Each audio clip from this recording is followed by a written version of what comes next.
This video is sponsored by EduQuest. இந்த EduQuestல வந்து பார்த்தீங்கன்னா digital marketing, GST, stock market basic and advance இந்த மாதிரியான ஆன்லைன் கோர்ஸ்களை குறைவான விலையில் நல்ல முறையில் ஆன்லைன்லேயே நமக்கு வந்து சொல்லித்தராங்க. தேவைப்படுறவங்க இதை பயன்படுத்தி பாருங்க. நன்றி. The struggle to find courses that truly speak your language, it's finally over. Welcome to EduQuest, where learning is made just for you. At EduQuest, we bring you a wide range of online courses, from career building programs to skill boosting masterclasses, all in your regional language. Because we believe language should never be a barrier to success.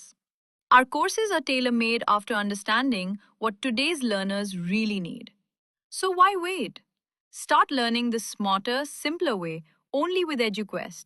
Visit eduquest.courses and explore your next course today.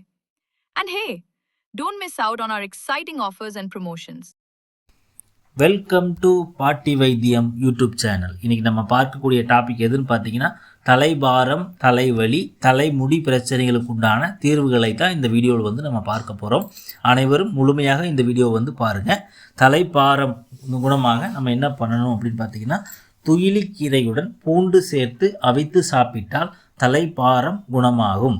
அடுத்து வந்து பார்த்திங்கன்னா, தலைவலி குணமாவதற்கு என்ன செய்யணும்னா, சுக்கை எடுத்து கொஞ்சம் தண்ணீர் விட்டு உரசி நெற்றி பொட்டில் கனமாக பத்து போட வேண்டும். கொஞ்சம் தகதகவென்று எரியும். சிறிது நேரத்தில் தலைவலி பறந்து போகும்.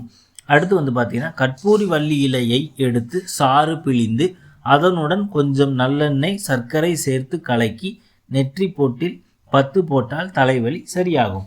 அடுத்து வந்து பார்த்திங்கன்னா, 4 மிளகை தண்ணீர் விட்டு அரைத்து கொஞ்சம் கற்பூரத்தூளை சேர்த்து நெற்றியில் பத்து போட்டால் தலைவலி சரியாகும். அடுத்து வந்து பார்த்திங்கன்னா, சிலருக்கு சைனஸ் காரணமாக தலைவலி வரும். அவர்கள் இரவில் தூங்கும் பொழுது தலையணையில் நொச்சி இலையை வைத்து தூங்கினால் நாளடைவில் தலைவலி சரியாகும். நொச்சி இலை சாறு எடுத்து நல்லெண்ணெய் விட்டு நன்றாக காய்ச்சி சூடு ஆறியதும் தலைக்கு தேய்த்து 1 மணி நேரம் வெந்நீரில் குளிக்க வேண்டும். இதை வாரத்திற்கு 1 நாள் அல்லது 2 நாள் என 2 மாதம் வரைக்கும் செய்தால் சைனஸ் பிரச்சனை சரியாகும், தலைவலியும் சரியாகும். அடுத்து வந்து பார்த்திங்கன்னா, பருப்பு கீரையுடன் சிறிது மஞ்சள் சேர்த்து அரைத்து நெத்தியில் பற்று போட்டால் உடல் சூட்டால் உண்டாகும் தலைவலி நீங்கும். அடுத்து வந்து பார்த்திங்கன்னா, வெள்ளை எல்லை எருமைப்பால் விட்டு அரைத்து முன் நெற்றியில் பற்று போட்டால் சூரியன் உதிக்கும் போது வரும் வெளிச்சத்தில் காட்டி வந்தால் ஒற்றை தலைவலி 3 நாட்களில் சரியாகும். அடுத்து வந்து பார்த்திங்கன்னா, கொத்தமல்லி சாறில் சுக்கை இழைத்து நெற்றியில் பற்று போட்டால் தலைபாரம், தலைவலி குணமாகும். கொத்தமல்லி சாறை சந்தன பொடி குழைத்து பற்று போட்டால் பித்தத்தால் ஏற்படும் தலைவலி சரியாகும். கொத்தமல்லியோடு சந்தனம், நெல்லி வற்றல் சேர்த்து தண்ணீரில் ஊற வைத்து குடித்தால் தலை சுற்றல் குணமாகும். அடுத்து வந்து பார்த்திங்கன்னா, கரிசலாங்கண்ணி கீரையை மிளகு, சோம்பு சேர்த்து கஷாயமாக்கி சாப்பிட்டால் அனைத்து விதமான தலைவலிகளும் தீரும். அடுத்து வந்து பார்த்திங்கன்னா, தூதுவளை கீரை 1 கைப்பிடி எடுத்துக்கொள்ள வேண்டும். வெற்றிலை 1 கைப்பிடி எடுத்துக்கொள்ள வேண்டும்.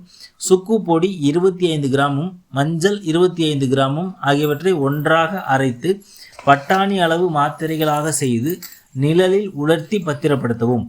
இதில் 1 மாத்திரையை உள்ளுக்கு சாப்பிட்டு 1 மாத்திரையை வெந்நீரில் கரைத்து நெற்றியில் பட்டு போட்டால் தலைவலி, தலைபாரம், சைனஸ் போன்றவை இருந்த இடம் தெரியாமல் மறைந்து போகும்.